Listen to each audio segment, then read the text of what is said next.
Welcome to the RVA Returners Podcast, your number one source for all things Final Fantasy TCG, sponsored by Ultimate Guard. You get me every time. When I think you're rolling, I do my best work, but then when you're actually rolling, I feel like I have to fabricate something. I don't make it a mystery. I usually tell you. It's back attack. Well, you know I don't listen. You know I don't listen. You've known me for how long? A long time. And I've listened for how much of that? It's more than a decade. A long time. I stopped counting after a decade. Fair enough. Well, Adam, you know what you can always count on? You can always count on being back for the next episode of the RVA Returners Podcast. Boys, girls, I'm your host, Chris Adams. With me, as always, Adam Lane. Say hi to everybody. Hi, everybody. And we've got a special guest on, another member of the team, no stranger to the cast. One of my favorite human beings. We've got Mr. John Schreiner. John, say hi to everybody. Hi, everybody. Glad to be here. Excellent. Well, glad to have you, as always. We're back from last week. We got bodied, 7-0 loss to the air conditioner, to Adam's air conditioner. It pretty much just took me out of the equation. It was awful. It was more like I got bodied by my new computer that I didn't change the settings on and didn't sound check like an idiot, and then an hour after we recorded, I realized what had happened. And I was sick. Yeah, and so. We tried to go with it, but, it sounded okay at first, but then, the AC kicks in, and then, my voice gets progressively lower, and it's like, nah, fuck this. This is just unlistenable.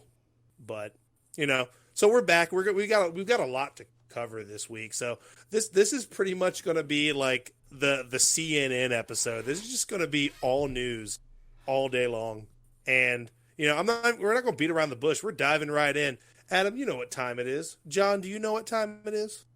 I think it's time for the news.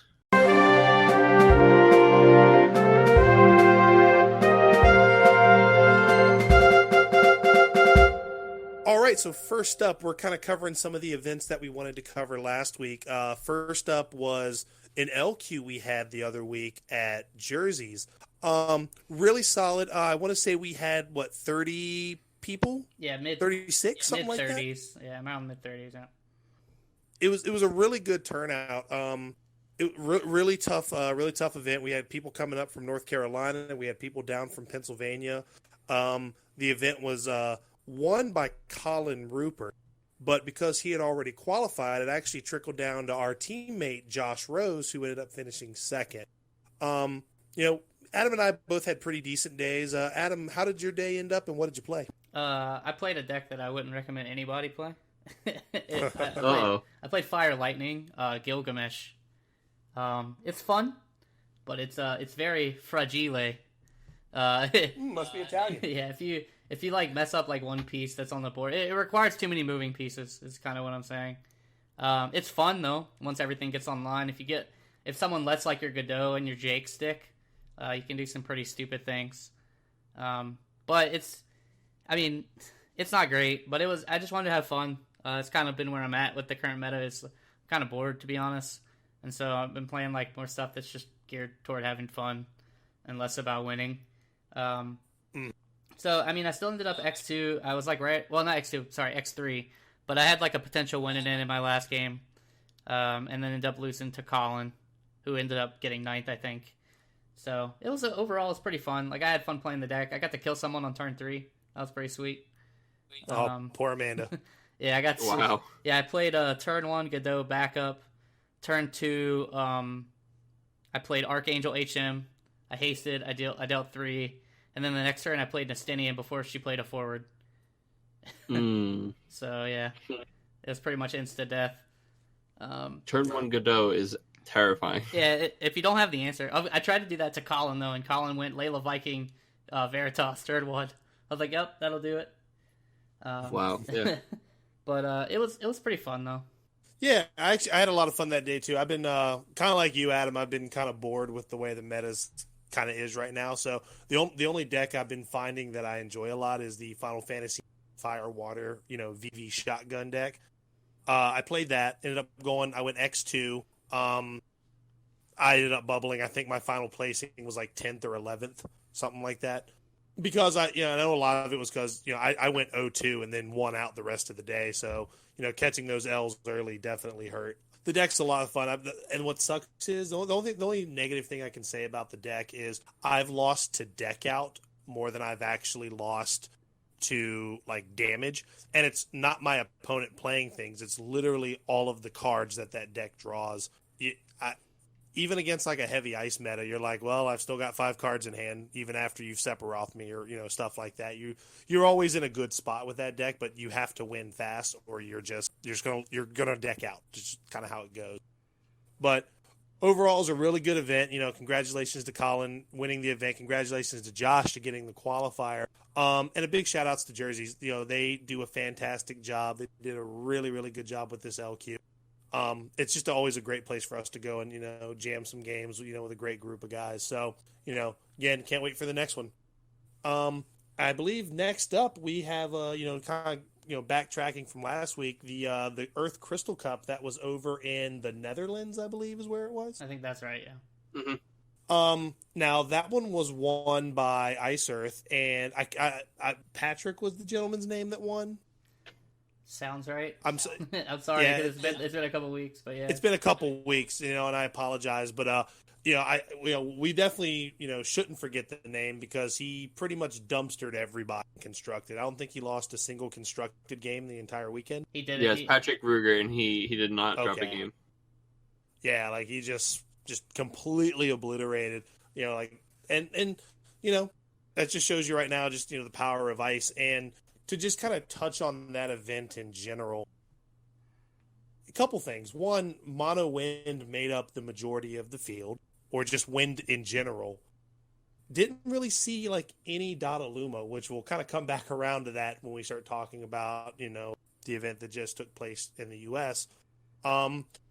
Overall, what are your thoughts on that? Like the meta over there, like just a lot of green and really nothing, not a lot of green, a little bit of baby blues, but maybe that's going to change after that, the way that event shake down. What do you guys So actually, I'm looking at the breakdown, and it's 1/3 ice.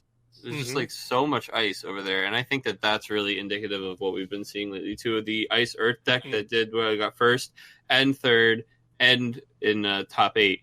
So there were 3 different Ice Earth decks, and I think that a lot of players have been gravitating towards that. I mean, just the power of cards like Sephiroth and Renoing, all of the different excellent ETBs that Ice has. And then, of course, just the security of, Jesse can search for it, Shantoto, and the Flan engine. It's just, I can see it's a really appealing deck. It's really strong. It's definitely been getting a lot of top performances. Yeah, absolutely. It just covers a lot of bases. Yeah, Adam, go ahead. I would say go ahead and do a price check on Sephiroth if you want. Right now, it's skyrocketing.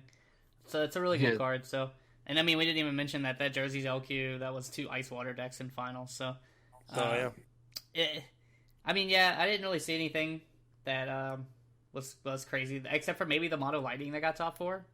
It was Mono Fire in top 8. Yeah, there was a Mono Fire in top 8 actually. Yeah, that's true. Mono Fire, mostly Warrior of Light, but definitely just big mono, like 3 Luneth, and just getting all of his guys nice and big. Even playing Zuyu and Balgavin. Yeah, that surprised me a little bit. I think it had like a low backup count, so it reminds me kind of like the old like Mono Fire Warrior of Light decks with like the low backup count. Yeah, 14. Yeah, so it wasn't like super crazy with anything, and Ice Earth is in a very, very good place right now. I think it's up there with some of the stronger decks. So yeah, and the other shocker is, like I said, you saw a lot of wind. Pretty much, like if you were to watch the stream, every round was pretty much mono wind or wind water. And very little Dottaluma. Like I think I maybe saw Dottaluma once the entire weekend. I don't even know if I saw it once, but yeah. Yeah, like I can't remember. There was almost it was almost no Earth Wind. I think that's really the culprit there, right? Because he really only goes in that deck. Absolutely. Or unless you're a hunter and you're playing, Ice Earth, that the 6-way. Yeah, but I think because of Sephiroth, we've seen like less of the heavy Earther. It's just like a splash. Yeah. No, absolutely. But overall, it was a great event, and not just from just a quality of play standpoint, but also from a coverage standpoint. I'm gonna say the guys who did that commentary. I apologize. I don't remember their name. They did absolutely fantastic, and they let us know that Tim was running a really tight ship over there, and I actually really liked hearing that. Like downtime was super minimal. Player interviews were great. They just really were engaging and kept everybody engaged pretty much from start to finish. And one of my favorite things for that whole weekend was while the draft pods were going, they had somebody out like filming, going around the table watching the draft. I thought that was really cool and something that I think this game needs a lot of, especially, and I'm just going to fucking go ahead and say it. Just from looking at people's draft decks and from what you're hearing people say, people need to see draft more in this game because a lot of people don't know how to do it. So I think more coverage like that would be super helpful for people. For people who like have kind of gotten constructed down, but then like they get to the draft portion of the Crystal Cup event, and then they just get dumped because they get focused in on one thing that they'll let a Arden go right by them, or they'll let a Shiva go right by them, or one of these really solid, draft just superstar cards. They're like, oh, I'm not in that color. I don't need this.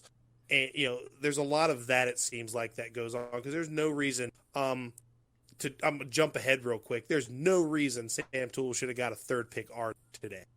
Yeah, I think it's what you just said, right? I think it's this mindset where people get on like their third or fourth pack and they're like, oh, well, I'm only an XY, so why am I going to take Z, right? Like, instead of understanding that you need to understand what you can draft by what's to your left and your right, but you also need to understand what's to your left and to your right and what people are taking and what's just a power card that you don't want anyone else to have. And Shiva and Arden for sure are those cards. So, Yep. So being able to see like the pods in action while people are drafting, like looking at what they're taking, to me that's so important to the growth of that particular format at major events. So again, big kudos to them for doing that, and I really hope to see more of that. Like I'm going to go ahead and say it. That was probably the best event coverage-wise that I have ever watched. Yeah, I mean, it was really entertaining. Yeah. Yeah, same for me. I even posted on Facebook to make sure they knew like how good of a job they did. Yeah, and I'll say it till I'm blue in the face. They absolutely crushed it. So, shout outs to Tim and his whole crew, for really making it just an enjoyable weekend. So yeah, other than that, guys, y'all have any other thoughts about the event? No, it's pretty normal to me, I think, other than that. Yeah, absolutely. So moving ahead, there were a couple now we're caught up. Kinda. So kinda. Well, yeah, on events. News wise, we're in current week. This week there were a couple more LQs, and I want to give another big congratulations to our own Ron Esqueta. There was a LQ up in Maryland. I forget exact. Gaithersburg, I think, is where it was. Yeah, I know it was at a shopping mall, like right next to a J.C. Penney. Yeah. So we were joking out. Do what? I said excellent. You got to get the fashion photo shoot. Well, that was the joke because I was originally going to go, and then just domestic life kicked in, had to do wedding stuff. But we were joking, saying that once all the boys qualify and win, we're going to go do a J.C. Penney Arizona jean shorts photo shoot right next door. So that didn't happen, but the good stuff did happen. Ron has joined the team of qualified players. He's got that trophy, looking really sharp. Had a great day of cards. He had some. He had a great team out there with him. I know Muhammad was there. I know Colin Coughlin was there. Lord Byron was there. So really proud to see more of the local players getting qualified for Nats.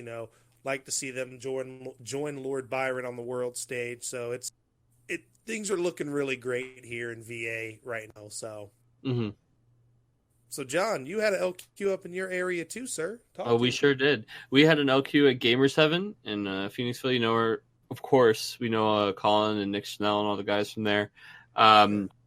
we had a split because half the people went to Maryland from kind of our little East Coast area, so we only had 14 players. We wish we had 16. We were just underneath that cutoff, so we had a top 4, and I had a okay day of cards. It went 3-1, but unfortunately, your boy was 5th place, the only 3-1 not to make it, the bubble boy. So we're still trying out here, but Nick Schnell did take that one, but since he was already qualified, the invite passed down to Gabe, who we love. On a recorded line here. Absolutely, yeah, Gabe. We were really, really happy for him.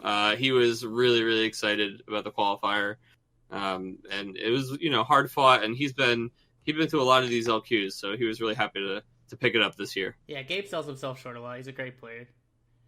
Yeah, so I played Windwater up there, and we did pretty good. I played against a lot of other.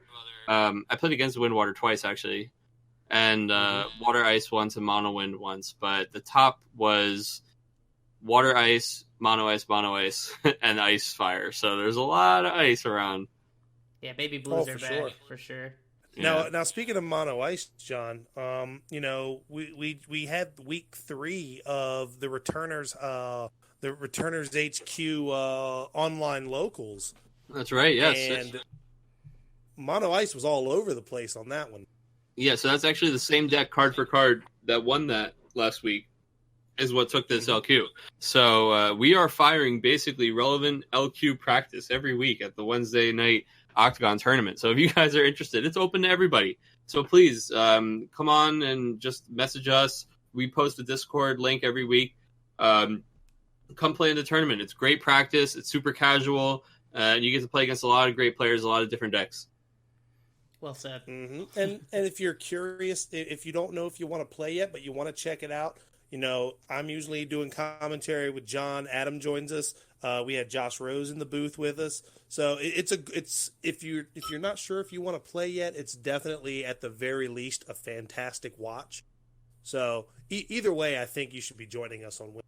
Yeah, it's about 3 hours of competitive content every Wednesday night at 7:00. So join us. EST, yes. Of course, and John, next week where are we heading? We're heading towards Figaro, aren't we? Yeah, we are Figaro bound. So we just finished up the Enter the Treasure Hunter tournament. So now we are proceeding along as we go through our Final Fantasy VI themed series here. Man, I have to commentate if it's Figaro.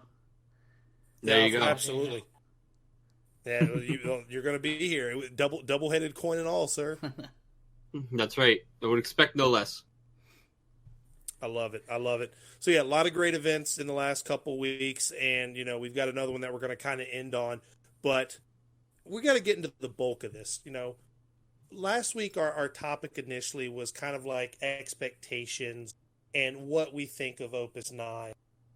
So what we're going to do is we're going to cover all of the spoilers that since the last time we did our podcast.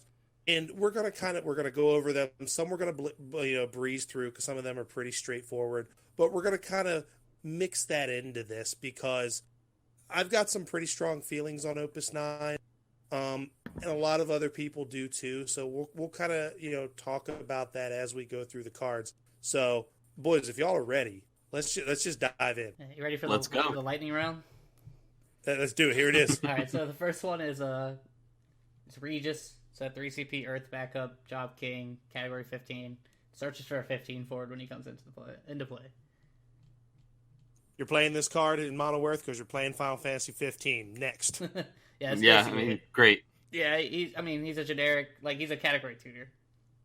Solid card. Always good. Next up was Chocobro's spoiler. So it's a 2CP monster, Tonberry. During your turn, it's also a forward with 4,000 power. And when it's put from the field to the break zone, you choose a forward. You deal 1,000 damage for every 2 forwards in your break zone. John, you go ahead on this one, sir. I think it's interesting. I mean, we see that this new line of interest, this text, where they become a forward during your turn with 4,000 power, so they lose a little bit of the protection, but this is going to be a really big damage packet late game, so I think this is a really cool card. Yeah, I'm kind of there with you. I think it's really cool. I just don't know exactly where I'm putting it. I mean, obviously you can get this back with Gal and stuff like that. But early game, it's kind of like whatever. It's okay. Yeah, early game you definitely are just pitching these, but it's interesting because it's a multiplay card and they're basically just little bombs. Yep. Yeah, I think it's a super interesting card for sure. I'm interested to see what other people do with it. Flavor win 10 out of 10. Yeah. Yep, I agree. All right, next card is actually something I'm pretty sure we're all excited about. So this is a new Porum. It's a 2CP EX burst forward, category 4. When it's put from the field to the break zone, you choose a summon in your break zone and add it to your hand. Yeah, Adam, I'll let you start on this one, man. Sure. I think this card's nuts. Round robin. Yeah, I think this card's nuts. I think this card's probably the best card we've seen so far. You can do a lot of nutty things with it. Obviously, the first thing that comes to mind for most people is you play a Fanfrit, you get your Fanfrit back. But I think in Waterfire is where it's really, really stupid, because you get Phoenix back every time you cast it, and then you block with this, and then you get Phoenix back, and then you play Phoenix again, and then you block with this, and you get Phoenix back, and then you kind of understand where I'm going. Yeah. It doesn't stop, essentially, unless someone stops you, like someone cancels your Phoenix or something. But yeah, I think she's nuts. I think because she's not color locked into water, she can do so many things, and she's a Lena target also. Like, she does a lot. She just does a lot for 2CP. Yeah. Lena target, EX burst. She doesn't have a color restriction. The fact that this thing is basically always going to cost them more to try and do something about it. So it's like almost no investment at all for like this crazy effect. It's like, you're not going to totally cancel this. Yeah, and it falls into that category too where you have these little weenie forwards that do stuff. It's like, do you want to use removal on this card? Like, but the thing is, if it hits you for damage, you're going to feel terrible. So yeah, I mean, and how about just another water card that helps them flood the board that puts cards back in their hand? Yes, please. Yeah, we're gonna see card a lot checks of a lot of boxes for me. Like I said, and the fact that it's not color locked, it's not cost locked, it's a burst. If I had to like nitpick and find something negative about it, it's that it's named Porum. But I just think this card does an awful lot, and even in the decks where like you're playing against the Finas and the Chalinkas that are cleaving this, you're fine with that. It's going exactly where you want the card to go. Yeah, you want this thing in the break zone. Mm-hmm. Yeah, because it's funny. I was just about to say the other Porum was good, but I still never played Lenore to search for it. But I might play Lenore now to search for this Porum early just to get it in that zone. I'm actually glad you said that. I think in the right deck, playing Lenore, because that's a burst. I'm all about bursts that search for bursts. Yeah. You know what I mean? Like, we're on the same page there, John, for sure. Yeah, let's this keep card, the this card for advantage me right train now is a rolling. 10 out of 10. Yeah, absolutely. Yeah, cards gross for sure. Next few cards were from the translations on the poster. One thing we saw is that there's a Dissidia lock, but we don't know what he does yet. We still don't know. It's killing me. But yeah, there's some other cards in here. So I have the translated text now. I'm not sure if these are like perfectly translated or anything, but I think for the most part they are. So first up is Mog 6. It's a 3CP water forward, 4,000 power, category 6, obviously. When it enters the field, draw 2 cards. When it leaves the field, discard 2 cards. And then for S, 2 water, choose a forward, reveal the top card of your deck. If it's an even costed card, return the forward to its owner's hand. If it's odd costed card, deal it 4K, and dull and freeze it, and then add the revealed card to your hand. It's a lot of text. It has a lot of text. Has a lot of text on it for a common. That's for sure. I don't know. Obviously, I'm gonna be a little biased because it's a 6 card, but I think outside of maybe like limited, I don't know. I don't think this card's that great. I love this game. I love this character. I love this element. I love drawing cards. I don't like this card. Yeah, fair enough. I'm kind of with you too. I don't like it that much. It strikes me as it has to be in some aggressive deck where I'm not keeping a lot of cards in hand, and like water ice, while it can be kind of aggressive, like you want to be able to hold onto your cards. You don't want to have something that could potentially make you discard 2 of your own cards. There's a lot of really good like filter effects already. I don't know that I'm chasing more attached to really fragile forwards. Yeah, I wish it was a break zone trigger, not like a leave trigger. That'd be a little bit better. But and also too, with ice really on the come up there, do I really want to help them do what they do best? Yeah, it's tough. I don't like it either. I don't see where it's gonna see much play, to be honest. Yeah, I mean, it's really easy for your opponent to remove this to their benefit. Yeah, like even a Leviathan on this thing is gonna feel terrible. It's pretty much worse than a filter. So yeah. So next is a fire card. It's a 8,000 power forward Gaius. He's an EX burst. Costs 6, I believe. Yeah. When Gaius enters the field, search for a card named Miro, Livia, or Rotaten. That's his burst line. And then whenever Gaius or Category 14 forward enters the field, choose one forward, deal at 3,000 damage. I think the card can do some neat stuff, but I'm kind of at a point where, especially now that we've seen another one of these generals, it's probably going to be very lack. Yeah, I was excited to see these cards, and I was kind of hoping that they would do something cool. I do think this has some potential title effect a little bit. It's like one of the non-scions that could actually be pretty good. But in Standard, I'm not sure they're going to be like a great archetype, and I don't think he really has enough support on color, even with the new Fire like 14 stuff. Mm-hmm. So I mean, the other Fire 14 card also costs 6. Yeah. And yeah, it's like a huge body, but I mean, all these cards they're these really expensive cards. We just saw Nero, right? And I know to skip ahead a little bit, but it doesn't really have any crazy synergy with this. It seems to be like these guys all have to be played together, and the benefit is just tiny little damage packets. Like you don't even really see them like buffing each other or anything like that. So, I don't know. It seems super tribally, but it also seems really gimmicky. Yeah. And like you kind of have to invest like probably half of your entire list into just running all these cards. Yeah, half of them aren't cheap. It's kind of rough. Yeah. So real expensive. Yeah, I think the appeal to Scions, right, is they're synergistic, but like their payoff cards aren't super expensive. Mm-hmm. And honestly, their jobs are all over the place. So I doubt that there's going to be like a backup or something that comes out that really ties it all together. Yeah. But we'll see. We have to see whatever Hitland does. For sure. Yeah. Next one is Hurdy. It's a 3 CP ice backup. When he enters the field, reveal the top card of your deck. If it's a character, add it to your hand. And then for Dole, put him in the break zone. Choose one. Tactics advance 2 forward in your break zone. Add it to your hand. I think the card's good. I like the fact that it's essentially a 1 CP backup for the most part. You're going to feel real bad when you do actually hit that summon on the top. But I think the card's good overall. I mean, it's really about the first effect.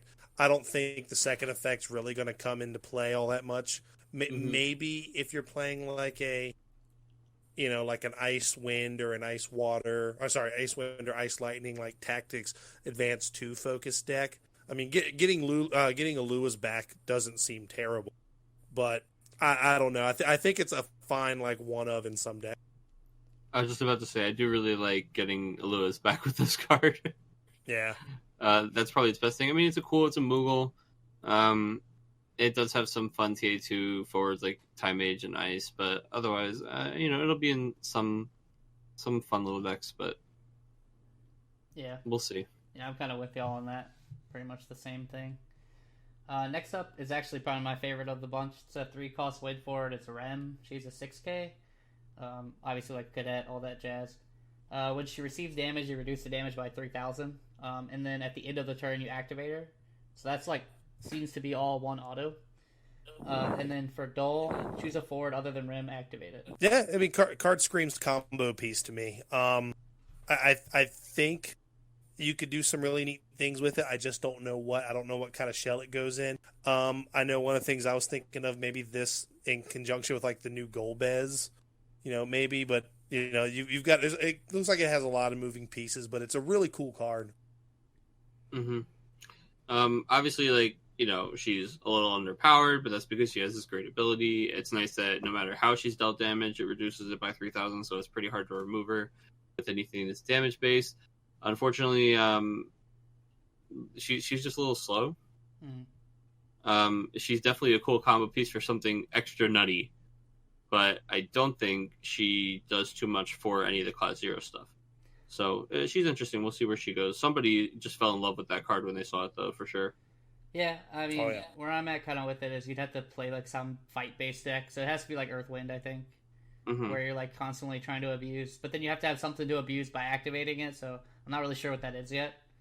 I just think she's really cool. And I think even though she is slow, she's a bit harder to kill. I mean, obviously, like the hard removal kills her, but like you said, damage-based removal is gonna be tricky to kill her the turn she comes out. So it's pretty popular right now too. Yeah, so I'm not sure where she goes yet. I just like the design of the card.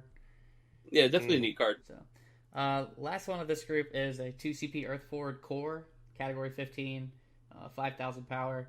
If you control a card named Regis, he gains plus 2k. And then when core or another category 15 character forward enters the field, he gains 1,000 power and brave.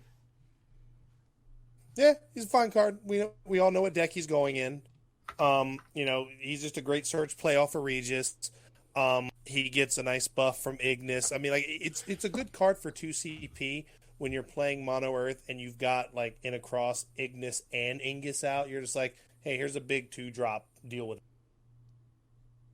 Yeah, I mean, it's nice because it's exactly the kind of card that the 15 deck is missing. It's like a 2-drop that does get pretty big. You don't really want to play the Noctis, even though it's great. Obviously, you'd rather have the other Noctis. This guy's something that's a non-Noctis card you can play for 2 early, or just like you said, search it off of Regis. He obviously goes in that full tribal deck. I don't think he goes in maybe the decks that are trying to do not full-blown 15, but he's perfect fit into that. Yeah. I agree. I agree with all that. I think he just goes into one deck, but the deck that he goes in is okay, and he obviously serves a purpose there. So this guy's great in draft. That's also true.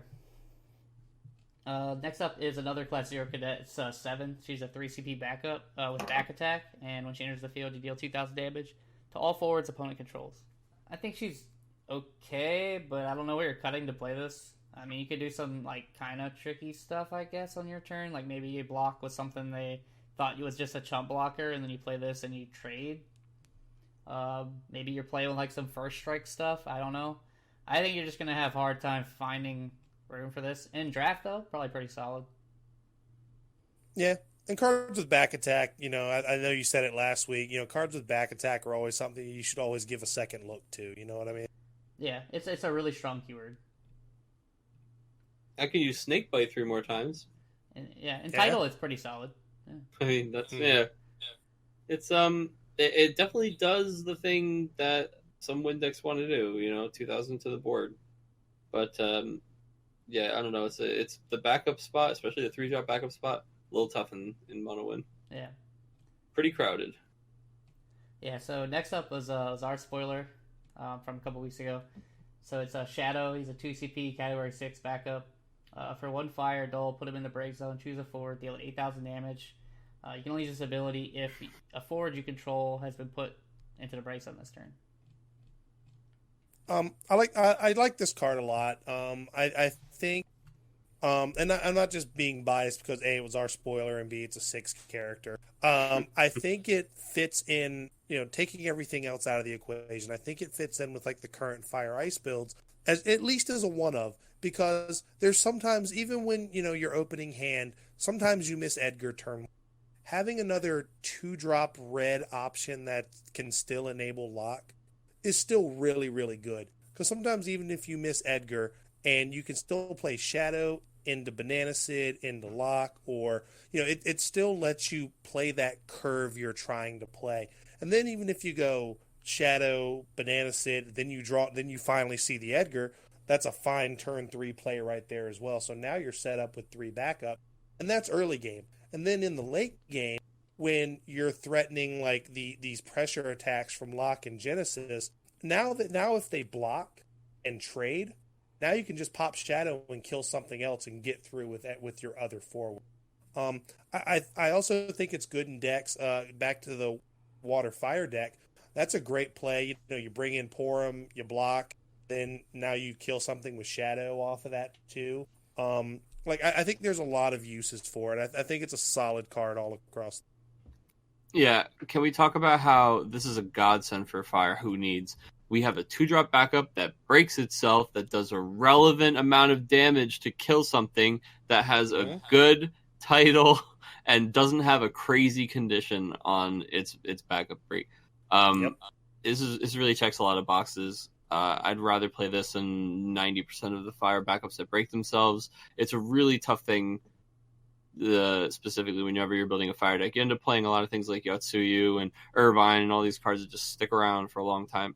And I think that this card is actually going to be pretty good. Yeah, I think Ninja's probably the other big one that breaks itself. That you see definitely. But yeah, I think this card's solid. I think it's going to find a home in a few places. Obviously, like the Fire Ice list probably is like a one-of. You're not cutting Edgar for this, but you're probably making room from like another Fire backup or something. Mm-hmm. Just because of its category for that reason alone.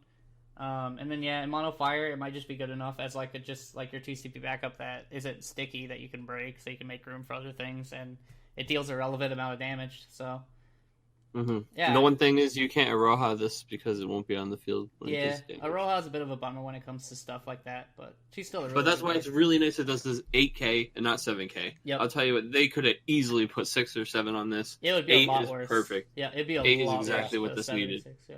So I think it's solid.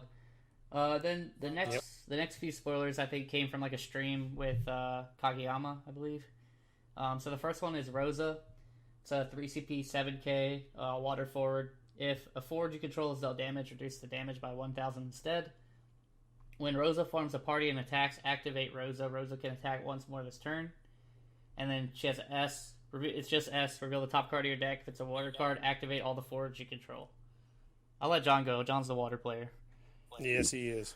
So I just really like this card. I think that there's a lot of cool mono water cards coming out. I don't think that this goes in like what we think of as mono water right now, like the 3 Veritas, everything, blah, blah, blah.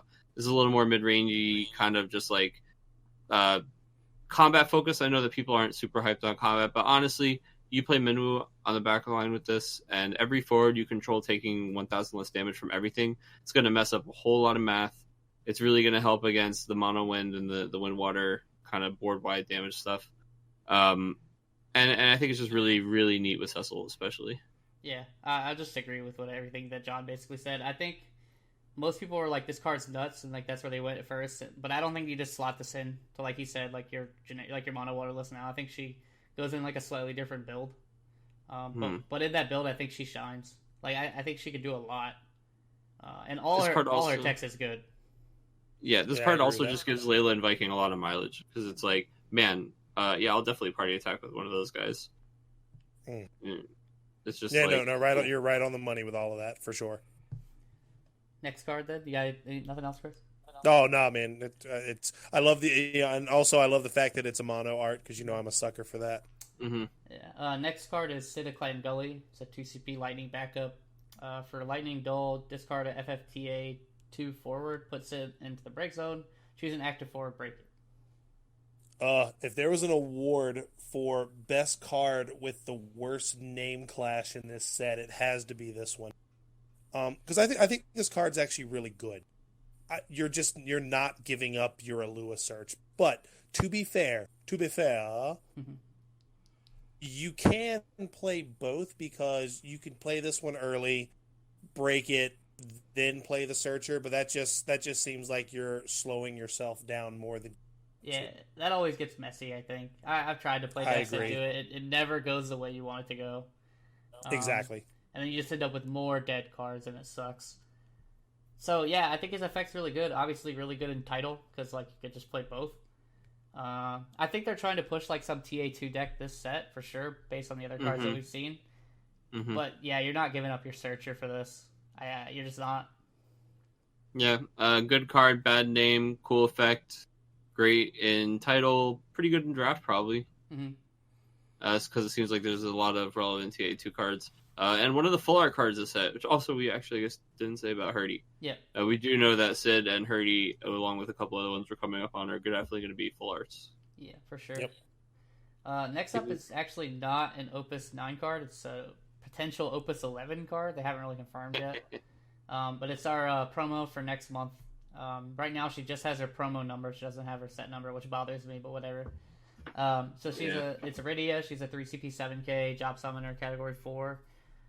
Category 4 forwards other than Iridia you control have 1,000 power and brave. When she enters the field, if you have 4 or more category 4 characters, search your deck for one summon of cost 1 and add it to your hand. I know John's excited about this one too, so I'll let John go. Yeah, man, go ahead. Again, this doesn't have a color restriction, so it's super cool considering, well, not only in title are there 2 relevant 1-drop summons, Asura and Cockatrice, but Cockatrice is a great 1-drop summon in color. Hajmal is like a weirder one, but it's really cool to be able to search out Hajmal, especially for those weird combo decks. But I just love this with all the 1-drops they've been showing us, man. The Kukulane does awesome stuff, draw a card. Belias, awesome stuff, draw a card. I love this with a lot of those cards. Unfortunately, that's the part of the card that's a little harder to get off. You have to have 4 Final Fantasy IV characters. That being said, I don't know that that's going to be that hard to pull off. this set. There seems to be a lot of them, and a lot of them are pretty playable. I think that this card is just really cool. It's nice that we're getting it early. It's a little weird, but I'm okay with it because I'm ready to play with it, and it really has a lot of synergy with Opus 9. It's actually just weird it's not an Opus 9 card. Yeah, I don't know why it's just not. It feels like it's just designed with this set. It literally, everything about it synergizes with this set. Yeah, I feel like it should have just been in the set. But yeah, I agree with you. I like all the things. 4 characters, it's not that hard. The problem with like Cloud and stuff is it's 4 forwards, and that's really hard. Right. But getting Category 4 backups down, and then like maybe one other forward, that's not super hard. And then I want to see one more backup, one more like Celador backup. Yep. And then if you're playing a 4 heavy deck already, giving your guys like just a passive +1 game Brave can't be bad. So yeah, Brave is a big deal. It's just like, everybody has that now. Cool. Yeah, and then obviously Entitled, this card's stupid good, like really stupid good. Oh yeah, card's insane Entitled. Though there's only one thing I'd like to see that could make this card better. Now follow me on this. How about a new Yang that fights? God damn it, dude! No one's gonna get that joke because not everybody's in our chat.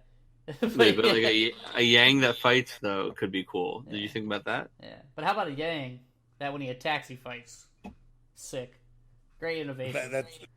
That's what I'm saying. That's what I'm saying. No, I think the card's good. I'm kind of mixed on the promo thing. Like, I'm all about seeing like cards that are maybe coming out later. And that's something I've kind of recently come around on because I've been getting into the Fire Emblem trading card game, and actually in every booster box there's a promo from the next set, or like a preview promo that's gonna be that's gonna kind of talk about the next set. So I think it's cool to see some kind of future, like this is what's coming down the road. But I think it's a weird choice because this set is very 4 focused. So it's like, why does this card should have just been in the set, right? Yeah, it's just weird. It is weird. But I think it's a great card. I think it has a lot of really good text, and it's going to make you start looking at some cards you haven't played in a while, maybe like Yang Ursula, until we get that Yang that fights. Yeah. One day. So this next card is probably going to be pretty quick. It's a 2CP Gao, 5k forward. If you have a monster, he's a 7k. If you have 3 or more monsters, he has Brave. Grumble. Hey, fuck this card. Move on. Yeah, this card is terrible. There's a card that exists that's Earth that's probably better than this card, and that card sucks. So, yeah. Next. Next is Ultimecia. So it's a 4CP backup, water. Job Witch, obviously. When it enters the field, each player reveals the top card of his or her deck. Each player who revealed a character may play it onto the field. And then for 2 water, 2 colorless, dull, break, choose a forward, put it on top of its owner's deck. Man, let me tell spicy meatball. Let me tell you something here, Kenny Rogers. This is a fucking high stakes kind of card, right? Because like it's cool if you can set it up on your end to play like a really bomb ass card. But then like, what if your opponent flips like Nidhogg or Veritas? You're just looking dumb as shit. Yeah. No, dude, you got to put it all on red. Yeah, this is that. That's exactly what this card is. No wind to all hold on 'em, red. no wind to fold 'em. This is like the card that you play if you rolled like 77 sevens in a row and craps or something. Like, pretty much, man. Yeah, this shit it's too risky for me. I just don't think there's enough way to manipulate either player's deck to really make this card shine. I love the design. Yeah. I love the idea of free shit, cheating stuff into play. And if there's a card that you can do to make it where it doesn't matter what your opponent flip, then we're gonna be. Yeah. Let me just tell you, if Chris Adams says that the card is too risky, I guarantee you the card is too risky. Correct. Because you know me, I love high stakes. Yeah, you definitely like to high roll sometimes, and if a card is too high rolly for you, then that's a lie. I think it's definitely it's definitely a super high roll card. It's a very fun card, very fun. Oh yeah, but I'm not taking this to any kind of serious tournament. I don't think, unless I'm just trying to have like a lot of fun or something. If you know somebody with a gambling problem, please call 1-800-GAMBLER. Yeah, but other than that, right. She's really cool. But, like, I wouldn't recommend anybody play her because there's, like, really good chance that whatever they flip... Like, you can't control what they're going to flip. That's the problem. And the thing is, like, people might compare it to Chaos Walker or something, but Chaos Walker, you've already paid for your forward, and I'm paying 3 to remove it, and you might bone me. With Ultimate, you're not even paying for your forward. Like, that's the problem. So, yeah, it's a pass. It's a hard no for me.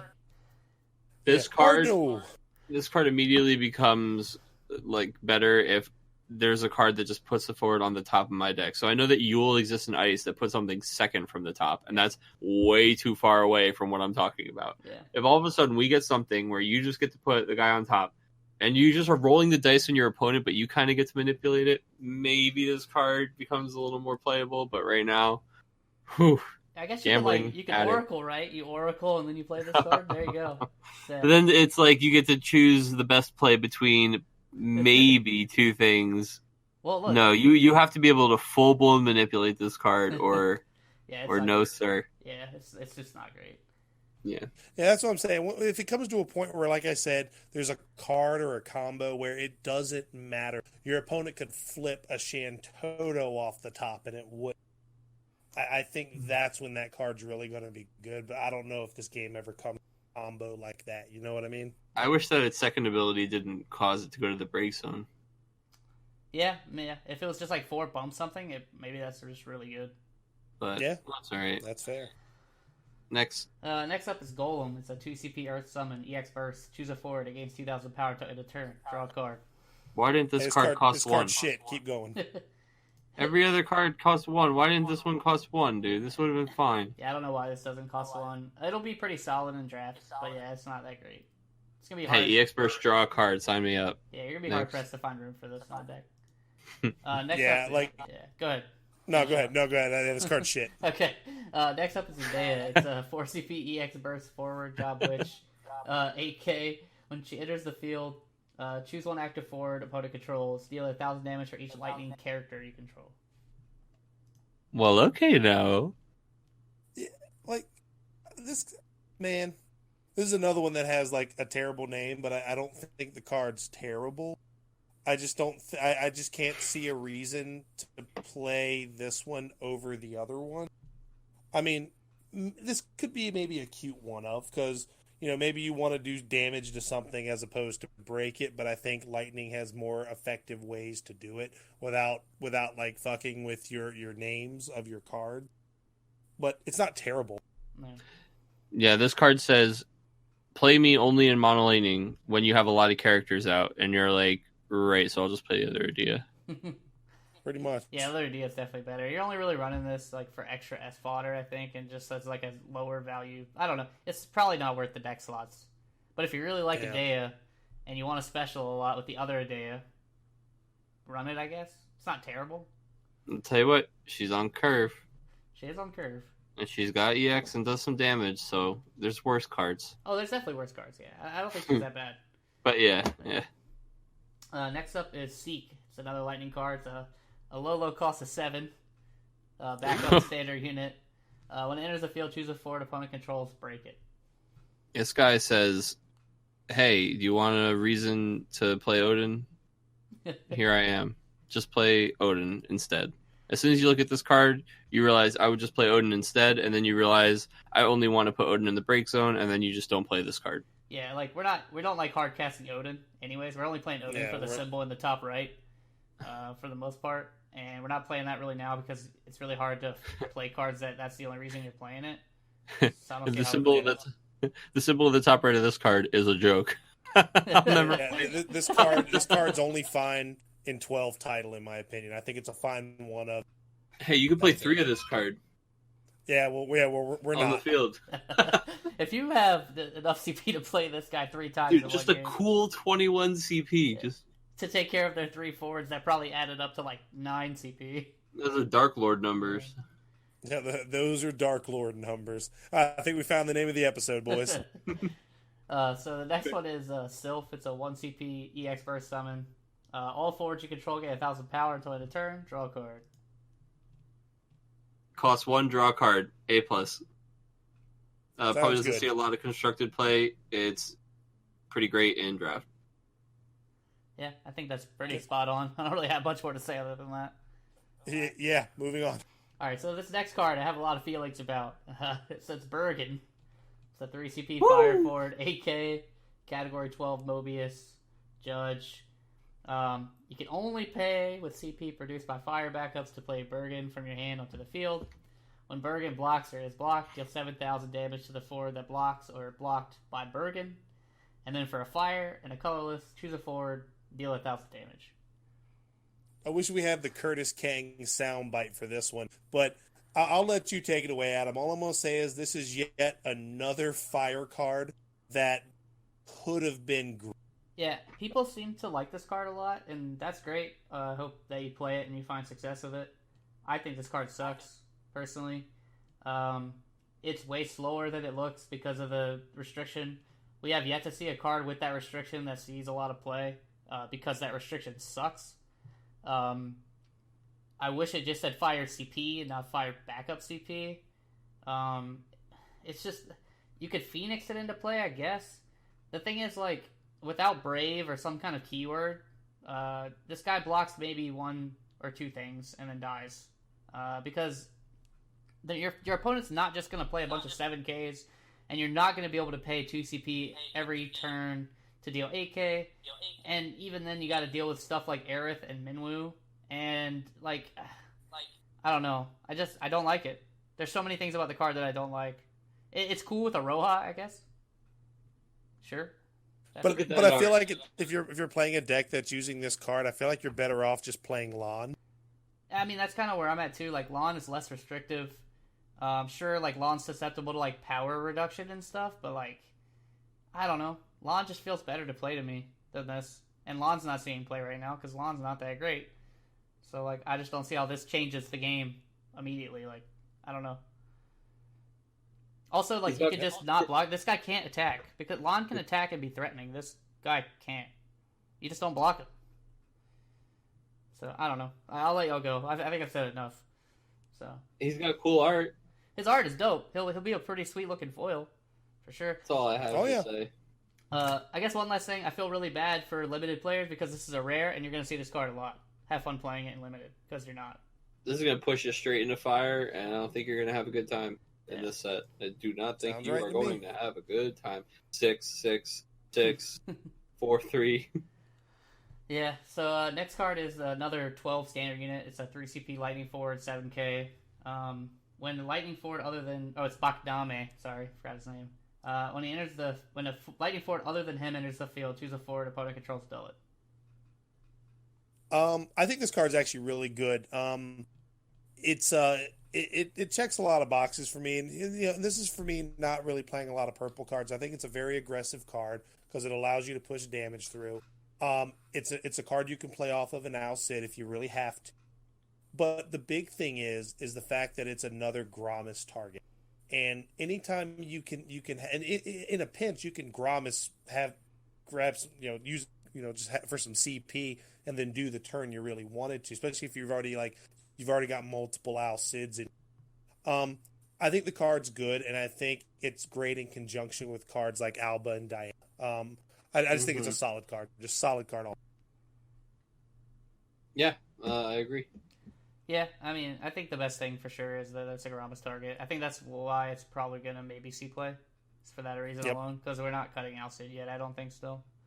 I love that I can have 2 of this guy on the field and dull 2 things when something like a Lua comes into play. Yeah, and he's a standard unit. Yep. So it's actually pretty. Yeah, imagine having like this guy on board when you play Alba and Diana. It's like, oh, let's go ahead and dull your whole board, please. Yeah. So next up is a Laguna. It's a 5 CP 8K, category 8. When he enters the field, search your deck for 1 ice forward. Add to your hand. This card is nuts. Yep, I agree. Why? Yes. I don't know why this card's printed. I have no idea. I don't know why ice gets 2 of these things before like fire gets 1. Makes no sense to me. Look what ice gets. We get to search for whatever we want, effectively making this card 3 8K. So he doesn't get punished for being a tutor. He is relevant in almost every way. Why? Yeah, and he sets up like for your Sephiroth turn, which is stupid. Or for Noah. Like, why? Yeah, I think this card's dumb. The Squall. Yeah, and even in limited, this card's stupid. So like, it's just stupid all around. Yeah, And he, card's really good. I mean, and Quistis and Squall are great targets in limited as well. Yeah, so. Yep. Next up is a new Adele. She's a 4CP 7K. If you control a category Final Fantasy Tactics Advance 2 forward other than Adele, she gains 2,000 power and haste. And if you have 5 backups or more, she cannot be blocked. Cool art. This I'm is glad that this it's is full a card art. Do what? Oh, said- the art's beautiful. Also, Yeah. a full art. Yeah. I do like this crop of Tactics Advance 2 art that we're getting. I love the fact that as we see more cards, we're like just taking the same picture and we're just kind of zooming in on. I think the card's good. I'll start with that, but I'm having a hard time finding almost any reason to play this over the other one. Yes, there is the argument that you can sneeze on the other Adele and it dies, but guess what? You have to or you lose the fucking game. Mhm. This card doesn't have that same, like, oh shit, I'm in trouble kind of feel. Yeah, Like the other one. it only Because has it in comes one so deck. late. Yeah, it only has it in one deck, and it only can happen late. So Mhm. Yeah. the other Adele generically way better for sure, no doubt. Yeah. If the Tactics Advance 2 deck becomes good though, this card Sure. is pretty good. I think the thing that really holds it back is not having printed haste. Yeah. That's huge for me. Yeah, like the other Adele, we just watched, like, quick spoiler, oops, we just watched it get Phoenixed in twice to win somebody the game because it has that haste unblockable. So Yeah. this is, like, only played late when you have 5 backups when your opponent has, like, the most to do about it. So, I don't know. Yeah, I don't think it's terrible, but I think it only goes in the one deck, and that deck we don't even know if that's a good deck. That's the Yeah, it's a title deck. Yeah. yeah. So. No, but yeah, I mean, so you know what? Somebody will make this work. Yep. Yeah. But like you said, I have a hard time justifying it over the other one. There's a lot of name conflicts in this set. Yep, it's gonna happen Yeah. for sure. Dude, that is tail of the tape with Opus 9. So Mm-hmm. it's just name clash city. Next up is Go-Go. It's a 3CP 7K water forward category 6 for 0. Choose a forward opponent controls. Go-Go gains his or her action abilities until end of turn. You can only use this ability once per turn. And this card's dumb. I actually like this card a lot. You like it a lot? It's one of those cards that's like it's going to depend on the matchup. Like you can do some really sick stuff with it, but I think it's just a card that depending on the matchup, it's going to depend on that's really what's going to determine how. Yeah. I think that's exactly why I never play it. Yeah. Here's my issue: is I hate depending on my opponent's cards. Mm-hmm. That's kind of So, where I'm at. The craziest card that you can copy with this, honestly, because you still have to pay the proper cost to use the ability, right? So it's like Yuri and Ashtola are the best things that you can copy with this. Yeah, I agree. And that's that. And I have to pay 3 and play like this water forward to do it. It's the flavor win is through the roof. It's a really, really neat ability that has like this crazy ceiling on potential. Just every single action ability they ever print, this guy could do something cool. But right now, I don't know. Yeah, unless they start printing like a lot of free ones or something, because he still has to pay. That's the one thing is he has to pay. Yeah, you know? and the issue is the issue is I'm relying on my opponent's cards. That's my big issue, really. Mm-hmm. And it has to be forward. Oh man, be if he fair, can copy backups. Oh yeah, but to be fair, if the meta sticks to a point where like you're gonna see Y'shtola in a lot of matchups, you're gonna still see Yuri in a lot of matchups. It wouldn't feel terrible as like a one of tech choice. Mm-hmm. But I think I agree with you. I think the ceiling on this guy is pretty non-existent. But, like it's sky's this card. So here's my thing. Oh. Riddle me this, Batman. If I played this guy in mono water, right, for that tech choice, why would I just not play Yuri? Yeah, that's a good question. Yeah, it's like I'm always gonna get that every game. The main reason there is because you're still running Veritas. I mean, I guess that's true. But like, here's a question: if my opponent has a Yuri on the board, and the thing that I'm doing for the turn is like playing Go-Go and or copying it, it's like, oh, I got to be doing something to kill the Yuri. There's also a window. I can't be using the Yuri. Yeah, there's also a window to kill Go-Go in between because like That's true, he too. has to put that on the stack before he gets his abilities.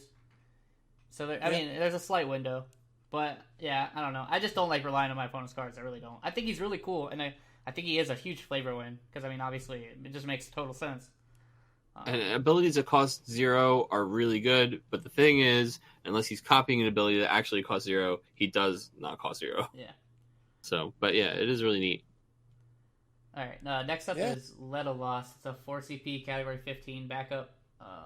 For a Dole, put him in the break zone. Choose a summon, cost 4 or less in your break zone. Cast it without paying its cost. Remove that summon from the game and after use instead of putting it into the break zone. Nutter butter. This card's dumb. This card's real good too. Yeah. This card is so good. This card's insane. Yep, I agree. This card's nuts. It has really cool interaction with Carbuncle too. Yeah, you put it back in your hand and it does an RFG. Yeah, I mean, you could go like if you want to go full crazy with it, you could start doing like off color like Raiden and stuff Shiva. like that. Yeah, Shiva as well. That's also pretty nutty. And of course, we're talking about the 4 CP Raiden, obviously. Yeah, the one that you can it only casts up lightning backups. However, this gets around that. Mm-hmm. Shiva, you still would have to do during your turn, but whatever. That's still a nutty summon. So That's such a crazy piece of inevitability to have in the ice water deck. I'd have a backup that says, "Hey, if I've ever cast a Shiva this game, any turn now." yeah, the only I could just the only thing I think that even remotely feels bad about this card is like 4 CP do nothing when it comes into play, but like the potential for what it does later in the game, and it's just a dull and a break. Like that's a lot. Mhm. Like that's a lot because now you have to keep track of like what's in my break zone summon wise.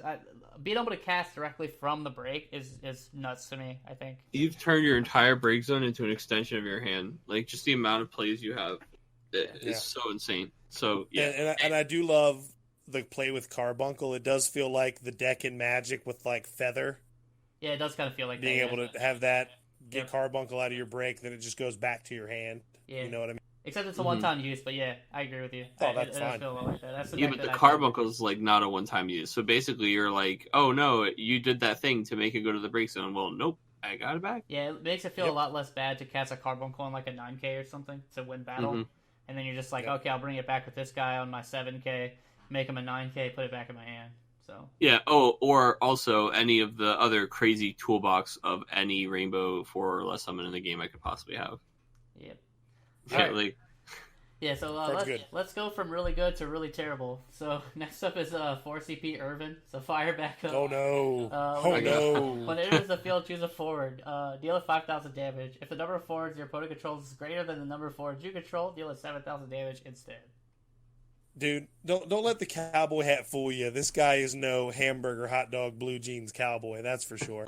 This card sucks. Yeah, this card's bad. Why doesn't it even have it? Why doesn't it have an EX burst symbol at the top right? Like, just it might as well. You already got like some other thing where to even let it do relevant damage, and that's not even that. Like 7K, that could like still not be enough. Shadow does more damage than this card.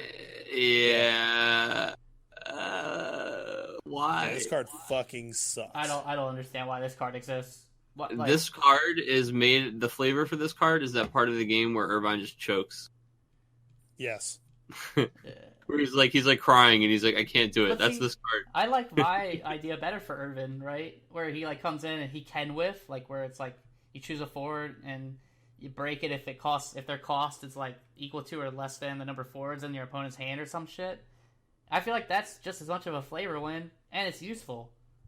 I don't know. Yeah. Whatever. Like Yeah, this There's card's no, still terrible. no reason to play this over the old Irvin. Yeah, This guy was like such a cool character. He's getting done dirty. Yeah, the old Irvin is 50 times better than this card. Like this card is not going to see play outside of limited, and even in limited, it's kind of like 4 is a lot for 5K sometimes. Like I don't know. And then so from really bad back to pretty good. So it's 2 CP water backup. It's white mage, tax advance 2.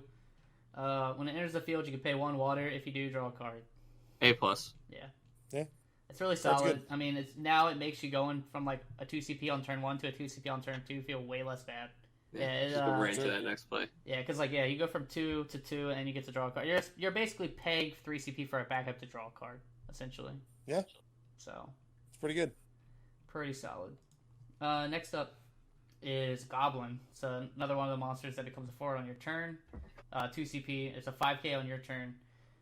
When Goblin deals damage to your opponent, you may put Goblin into the break zone. When you do so, draw 2 cards. It's a very, very, very, very, very, very, very poor man's. Yeah. This is a homeless Zidane. Like, look at him. Yes, it's crab people, Zidane. It's Crab like people, Charlie. Zidane caught like every disease, and that's what he looks like. This is what happens when Zidane goes fresh Delaware crab fishing. Yeah, fresh Delaware Yeah. crab fishing. That's just exactly what happens to him. Staring down the barrel of a shanty town. It's Yeah. it's not awful. I mean, drawing 2 cards is pretty cool. I guess if you like play this guy early and they don't get a chance to block him, but like the fact that he has to die when he draws the 2 cards makes it a little bit less appealing to me. Zidane just seems like a better threat, and even Zidane's not seeing that much play. Like it's a good card, but like we're not even seeing that much Zidane, and Zidane's way higher power level than this. I mean, sure, purple cards don't have a lot of card advantage tools, but I just don't know if I'm using deck slots on this. Basically, What does this guy cost again? 2. I mean, it could be cute and maybe like a monster deck with Gal. Yeah, it just sucks that he dies though. Yeah, Yeah. because then you have to like keep Gowing it back or. Yeah, and he's not really that evasive because he's always a forward on your turn, so you can't like choose when you want to activate him. So Zidane has like the evasion built in, and then also a higher ceiling on drawing. Like if you do the thing you expect to do, right? You expect to deal a damage with a 2-cost low power forward. So in the same situation, Zidane's just better, and like you said, we're not seeing a ton of Zidane play. So yeah, and Zidane, the unblockable clause on Zidane's text is way better than this card. Because this, you just put a forward in front of this guy, and then they have to do something about it. Zidane's just like, I'm going to play this guy with 4 cards in hand, and a forward's not going to stop me. You have to have removal. So might end up being pretty good and limited. Oh, I think he's pretty solid. I think he's pretty solid. He's Crystal Hunt, which is interesting that they have now introduced that as a job or as a category because all the Crystal Hunt stuff before was specifically special. Yeah, I think this guy would have been pretty cool if you could play him in any title deck. That would have been cool. Yeah. Next up is Airborne Trooper. It's a 3 CP 8K type 0 standard unit. He cannot attack. When a forward other than Airborne Trooper enters the field, Airborne Trooper loses all its abilities until end of turn. You just play this guy in limited. You pay 1, you Kukulane him, you draw a card, and then you attack. Yeah, in limited, I think he's good. Outside of limited, I don't think you're playing this card. Yeah, I agree. Nope. Basically, his whole thing is, hey, I'm above curve, but I have this crazy thing. And it's like, yeah, well, you know what? There's just cards that are above curve. Yeah, I'll just play Gallus. That always do cool stuff. Yeah, exactly. Gallus goes in any deck. So next up is Gareth. It's a 4 CP Earth standard unit, category 12. If you control 5 or more Earth characters, Gareth gains 2,000 power. Yeah, no, I'm alright. This guy is a vanilla Windmill card. It's like a double bad. Yeah, it's not great. Next. Next is another legend. So it's Chaos Mobius. He's a 6 CP Dark Forward, Job King, 9K, category Mobius. When he enters the field, if the cost to play Chaos included Fire CP, deal 5,000 damage to all forwards opponent controls. If the cost included Ice CP, your opponent discards a card from their hand. And if the cost paid to cast him included Lightning CP, they select 1 monster they control and put it into the break zone. This guy is like the magic cards to me that are just like dual element. This guy is a fire ice guild card. I agree. What do you think, Chris? Yeah, I mean, it's a shame that like fire has to get like Athena-esque card on a dark card. Yep. I think it's fine. I feel like for the most part you're playing this guy in fire. I think that's where he's gonna 99% of the. Yep, I think this is a fire card with an ice ability. It just has dark. Yep. I think that's what this is. I think this only goes really in fire ice. The lightning ability is kind of whatever. Because your opponent gets to choose too, that kind of makes it suck even more. But yeah, I mean, dealing 5k and making your opponent discard a card seems okay in fire ice, and then I guess you like maybe if you're spending 10 CP that turn, you stack it with like a Duncan or something to finish something off. I don't know. Yeah. The weird thing is like you can't even like Renoa this guy. Like there's not really any way to abuse the ability. It has to be part of a board wipe. Which I mean, fire definitely. Right? Like you can't even use Star Sybil to do anything cool. There's no way to cheat this. Like fire likes this better than Veritas, I think, but still, I don't know. Next up is Lilty. I think that's how you say it. It's a 3CP 7K Crystal Chronicles. When Lilty blocks, choose a forward in your break zone, add it to your hand. I love this I like card. this card a lot. Yeah. I think this card belongs in like Carbuncle. Just being able to have this like in conjunction with Moogle Knight, the fact that you can search for it off of Braun, I think the card's really good. Dude, you can search for this card off with Braun. You can search for with FFCC searcher. It's a standard unit. Epitaph, It baby. just when it blocks, it just puts a card of your choice from your break zone in your hand. And we were just talking about how powerful using your break zone as an extension of your hand is. This card is really good and great in draft. Yeah, this card's nuts to me. I think it's really good. You're forced to move this card out of the way just because of that ability alone. You don't want this thing to And block. like, yeah, and the chances are I've like gladiated this into play. Yep. Like, Yep. yeah. Huge. Thanks. Yeah, this is by far, I think, the best Earth Standard unit we've seen. Yeah. I like it's Oh. close. By a mile. Mm-hmm. All right. Yeah, card's nuts. Yeah. Next is another legend. It's Luso. It's a 2 CP 5K tax advance 2. For each forward other than Luso you control, he gains 1,000 power. If there are 3 or more different elements among forwards you control, he has First Strike and Brave. And when he attacks, if there are 5 or more different elements among forwards you control, Luso deals your opponent 1 point of damage. Anybody have anything spectacular to talk about this guy? Dude, this I card is definitely like- called this shit from downtown the day it was revealed. Dude, this card is like him and Yuri just around getting in all kinds of trouble together. The teacher's just like, Luso and Yuri, like, stop talking, pay attention. You guys are gonna get in trouble again. Like, that's it. It's just these two little miscreants are making trouble together, and when they're not together, there's really nothing too bad about them. They just get each other riled up. Yeah. The problem is, Sure. he's relying on another card. But, I mean, Yuri is a good card. I just don't know if you're cutting stuff to make room for Luso when you have, like, Adele. Yeah, he's gonna be one of those cards where somebody's gonna play it against you, and you're gonna be like, oh shit, Yeah. and then it's gonna happen. Yep. But for the most part, yeah, it's very narrow. It's weird because the card pushes like this rainbow TA2 tribal deck, but he's just best when you're not doing that. Yep. Totally So agree. And, also a cool Golbez target. But yeah, people are saying it's really good in Golbez. I think they're overestimating that a little bit. Like, he only has First Strike and Brave and Gold. Like, unless we're going back to playing like old Golbez where we have more non-lightning stuff. yeah, but I think he needs that haste to Yeah. really be like that. Yeah, and he can't gain haste, right? Like, you're not giving him haste unless you're playing like Jake or something, which you could do. Not really in the Golbez probably though. So but, I mean, yeah, you could. But yeah, I and then There's also, potential here. yeah, also you would need more like fire and ice and other targets other than lightning, because if you have Jake out, then you can't grab a lightning 2 CP, which means you can't grab Gilgamesh, which is like, I don't know, that doesn't seem that great to me.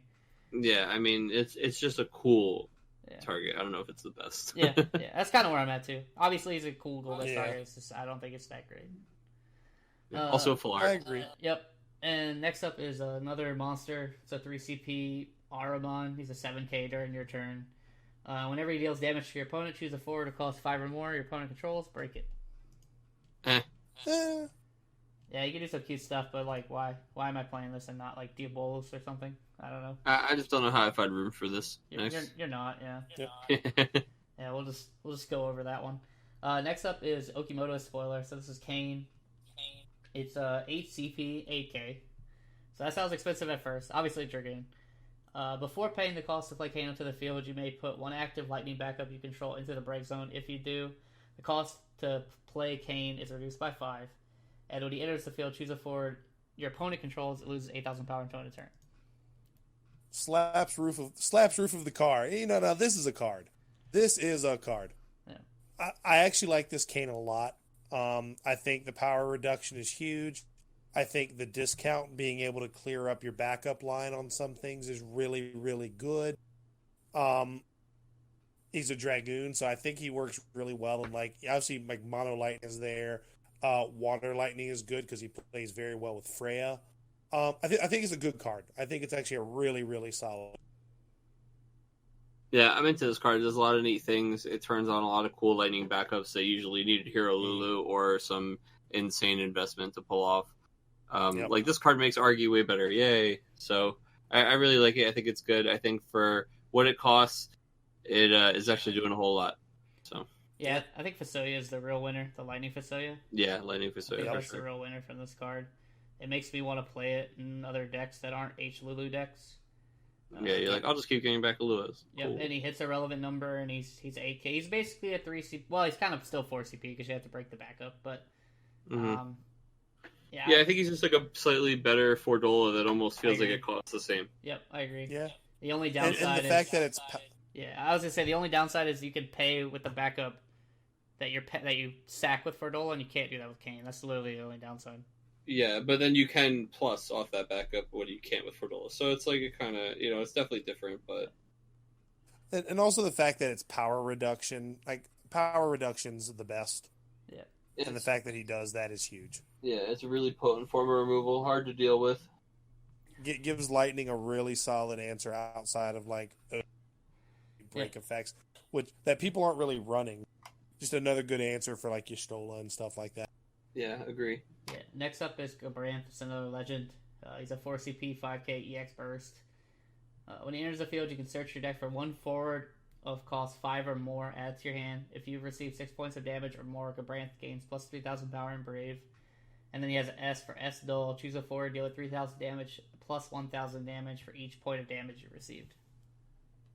I like this card. I think it's really good. It's the best legend we've seen, and that's kind of sad that he's the best legend we've seen.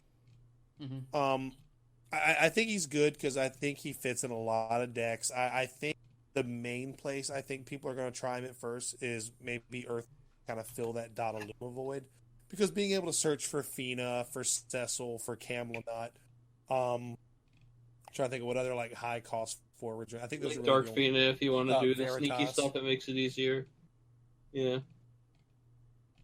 So, I mean, and then obviously in like an Earth Ice, he's great to search for your Sephiroths, your Orphans, your Sid Allstain, Cecils, things like that. Like, the card's good.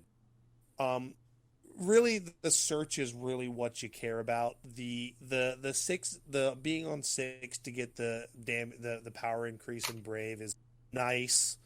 Being able to having an S that's just S and tap isn't terrible, especially in the late.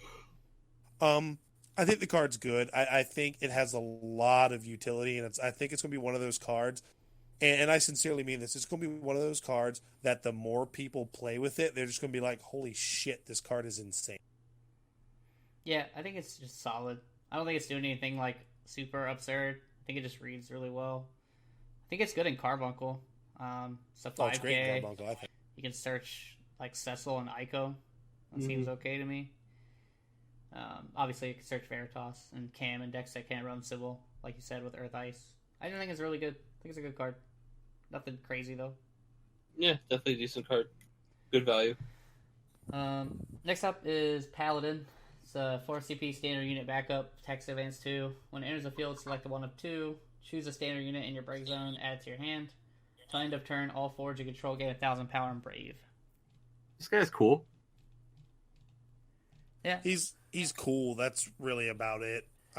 That's where my review ended. Yeah, he's like he's a sticky water backup that costs 4. I mean, are we cutting our like filter backups like Merlweb and Batteron and stuff to play this card? Nope. I don't think probably so. not. I think the only deck that this card seems pretty good in is like Wind Water standard units, but even that backup line is tight.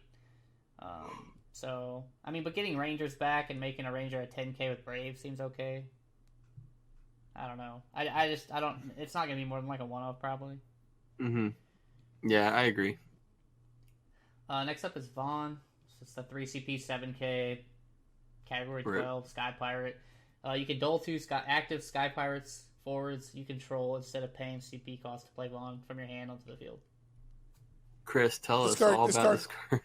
Yeah, dude, this card kind of pisses me off, right? Because like, this card isn't necessary. It's clearly seeing 0 standard. I don't even think it's good enough in title. Maybe as a one of, because I mean, S fodder is S fodder, but obviously the 4-drop starter Vaughn is the best Vaughn in the 5 CP Vaughn that lets you play something for free. You're not using that to play this. You're using that to play a Balthier. The old legendary Vaughn that lets you like activate wind backups and stuff like that is really good. It has a relevant S. Light Vaughn is just an absolute ass beater in the deck. Like, this card just doesn't belong. And why do I want to dull 2 of my Sky Pirates that are big bodies to play a body that's doing, like, I literally gain nothing by not just paying 3 for it. Like, I don't want to tap 2 of my forwards that are good to play this guy. I love the art. The art is absolutely gorgeous, but I think the card is just an absolute waste of a spot. Yeah, I'm with you on that. Yeah, I mean, this thing has like Convoke basically, which is usually good when it's or something with a cool ETB. Yeah. And this card is missing both of those things. So yeah, again, weird name clash, strange placement. So next. So last up is Nero. Ooh, we made it. He's a category 14, lightning forward, 7k. When he enters the field, if you control a forward of any element other than lightning, until end of turn, he gets 2,000 power, haste, and brave. And then whenever Nero is added from your hand to your hand from the break zone, choose a forward, deal it 2,000 damage. So I read this card and it seemed pretty cool, and then I read it again and realized it said until the end of the turn. Yep, same thing. I did the same thing. I was like, oh, that seems good. And I was like, oh, it's only for 1 turn. He has a fantastic job though. Oh, chief of staff. Fucking chief of staff. Get the president on the line. Get the president Robert immediately. Loggia. Nero. I mean, he's a pretty solid draft card, but he's an H, so you're not going to see it super often, I guess. The other ability, like, I don't know, 2K just doesn't seem like enough payoff for that. But I'm assuming what that means is one of the other cards that works with Gaius is going to somehow recur these people from the break zone. So it's weird because I was kind of checking for synergies because you can search for Nero, and it was like, oh, well, when a 14 enters the field, you deal 300 or 3,000 damage. And it's like, okay, so that does not do anything with Nero unless I get him back and then play him. So at first I need something to get him back. And then they're all generals. And so I figured that when Nero was in another element immediately, I'm like, oh, well, his job will obviously be general to tie him in. But it seems like the only thing tying him in is either exactly his name or his category. And I think they're going to be really careful with the category support, which means support is probably going to be narrow, if non-existent. Yeah, I'm not a huge fan. Like I said, when I read it the first time, I was like, oh, he's cool. He's always a 9k with haste and brave. That seems good. And then I realized he's only that for 1 turn. So... yeah, leaves a lot to be desired. Makes me scared that the rest of that little package isn't going to be good enough, which I already kind of had a feeling anyways. So. Yeah, I just assumed he was going to be a general. Dude, you literally hit the nail on the head for Opus 9 in general. It leaves a lot to be...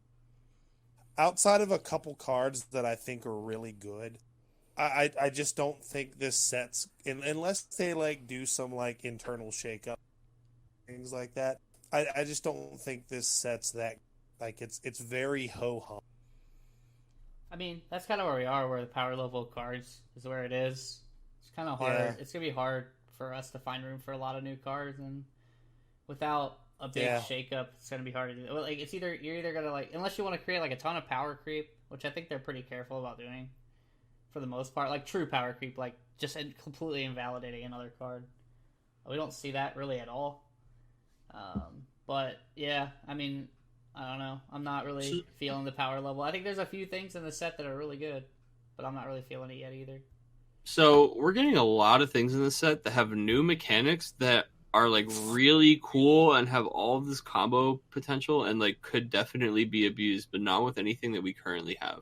Yeah. So I think that like, man, there are only a couple cards that they would have to print to turn on a lot of these other cards that are like really middling or not exciting, and all of a sudden they just become wow, you know, this set makes so much sense. But right now it just doesn't feel very cohesive. It feels like a bunch of like the tribal stuff doesn't even feel like it's really pushing me in that direction. It's just cards that are from the same category, and most of them are doing too much. I mean, the 8 package is pretty good, it seems like, so far. Mm-hmm. And the TA2 guys are trying really hard to have synergy together, but they're just like, okay. So we'll see. I mean, there's definitely a lot of like commons and rares in this set that are really, really interesting cards. A lot of the legends feel real gimmick heavy, though. So I guess, you know, we always have to say we'll see. And there's a lot of cards left to be revealed. But we're running out of legends to show, so. Yep. Yeah, and I guess the last thing we want to talk about is the Crystal Cup that just happened, right? That showed these last couple spoilers. Just wrapped up. So Yeah. Overall, it seemed like a good event. I know we had a couple local players there. Steven Arboleta went. I know I want to say he actually finished, what, third? Was his final placing? Something like that, missed yeah, top like, 8 right outside by like top 8. Yeah. He was I think he went X1 in draft, and he was on the lower end of the X1 drafts, but I mean, still, he was really close. So.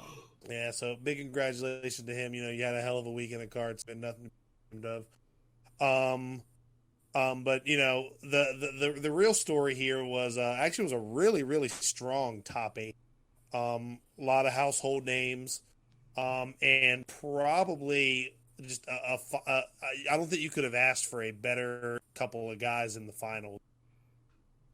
Yeah. You know, we had Matt Okimoto and Sam Toole, which of course, you know, was taken by Sam Toole. So a huge congratulations on that, man. We're real proud of you, man. You had us all kind of feeling kind of loose that game 3. There were a couple, you know, pretty much for the entire set of the final. But, you know, you powered through it. You got the job done. You got the world spot. So just, you know, again, huge congratulations. But overall, like, it seemed like the tournament was ran very smoothly. It was, I like Collector's Cash out there in Kansas. They always do. I know when I was out there, they did a fantastic job. Outside of the, like, I like my Pokemon people better than I like you guys, so fuck off kind of mentality. Mm-hmm. But otherwise, you know, I think that shop does great work. Yeah. I think it was a great event. It was fun to to watch the games, the finals. Like you said, 2 great players. But yeah, I mean, I think it's worth talking about the breakdown real quick of the decks. It was interesting that far and away the most decks that made day 2, there were 7 Earth Wind decks. Yep. And the second highest, like, multiple of the deck was 3. It's tied for 3 with Ice Earth, Mono Wind, Water Wind, and Ice Wind. So if you count there was another Water Wind deck that I actually didn't count in that breakdown. That was a Gold Wings deck. Oh yeah, I see so that. So technically, there's 4 Water Winds, but okay. But it was a much different. It's not like the YRP Crystal Chronicles deck that we're used to seeing. It was like it had like Orator and Bartz and Big Pain and Riku. It was weird, but I mean, yeah, he made it work. I guess he got to top 32. But it was I mean, Big Pain and Riku is a lot of protection. Oh, it is. Yeah. You get them out, it's pretty annoying to deal with for sure. But yeah, I mean, so that's a lot of Earthwind. Yeah. A lot of Mono Wind. Yeah, big departure from the meta in the Netherlands, you know, just complete 180. Yeah, I mean, I still see a lot of the same decks. It's just different counts on those decks. Like, none of these decks surprise me. Like, even the one-off decks aren't surprising, so... Yeah, like because like a lot of the fringe decks that you saw make top cut were like Earth, Fire, Final Fantasy VII. It's like, okay, that's not surprising. Yeah. Yeah, they hit the burst. They do the thing.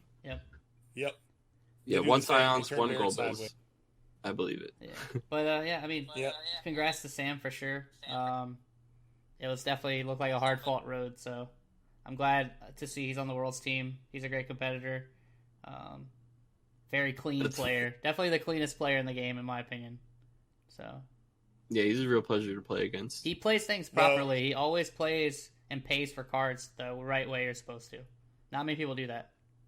And that's another player. With that being said, you could definitely see he was very jittery in the final match. Mm-hmm.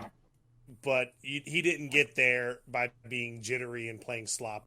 Yeah. He got there from being a solid super.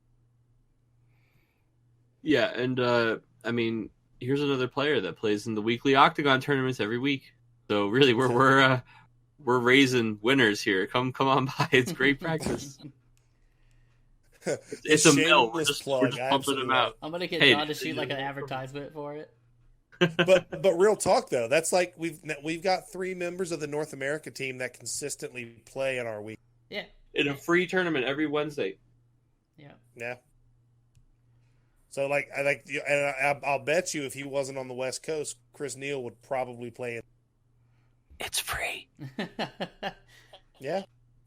Wait, It's John, free did real you estate. mention that it was free? It's free, Chris.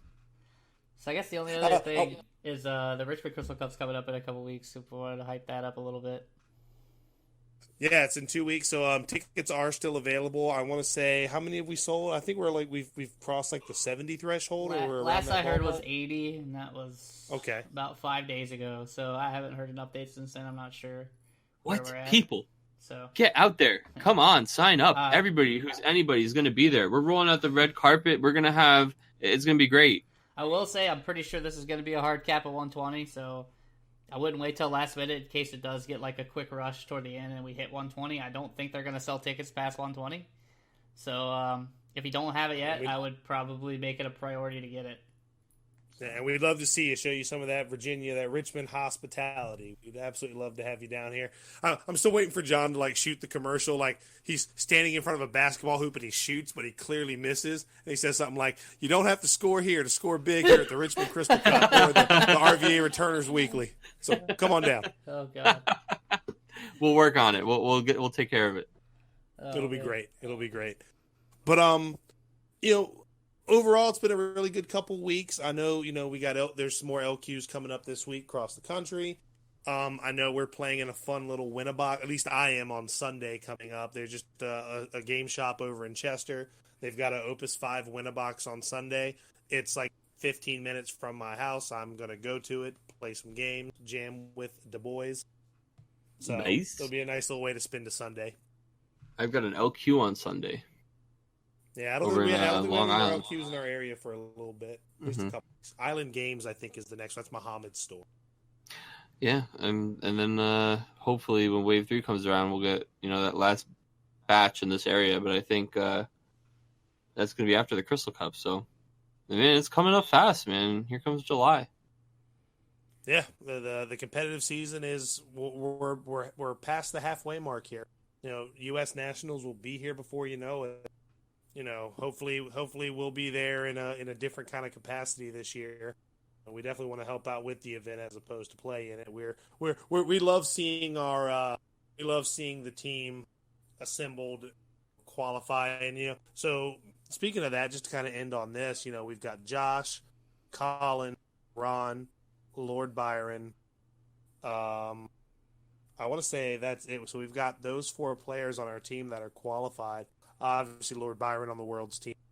I would love to see the rest of our guys, get a chance to be on that World's team. That would be absolutely. See a couple Virginia. Yeah, so Get them, dude. I think we can that, do it. Anything else? Any parting thoughts? I think that's it, really. Yeah. No, I mean, just. I hope I see something soon in Opus 9 that gets me, that really makes me want to buy a case of this or at least a couple boxes. Because right now I'm just like, I'm going to go to a website and buy the single. That's kind of where I'm at. So hopefully that'll change. Don't worry, Chris. It's going to come, dude. This lock, I've got it all on red. I'm hoping this lock is something else, man. I can't wait. Just Adam, can you fade this? Can you fade this episode out to like Kenny Rogers, Know When to Hold 'Em? Know when to hold 'em. I'd rather not get Know copyright. when to hold 'em. But you can sing it. Know when to walk away. They can't strike you Never for count your money. Sitting at the table. All right, with that, I guess we can sign off. So see you guys later. Oh, crap.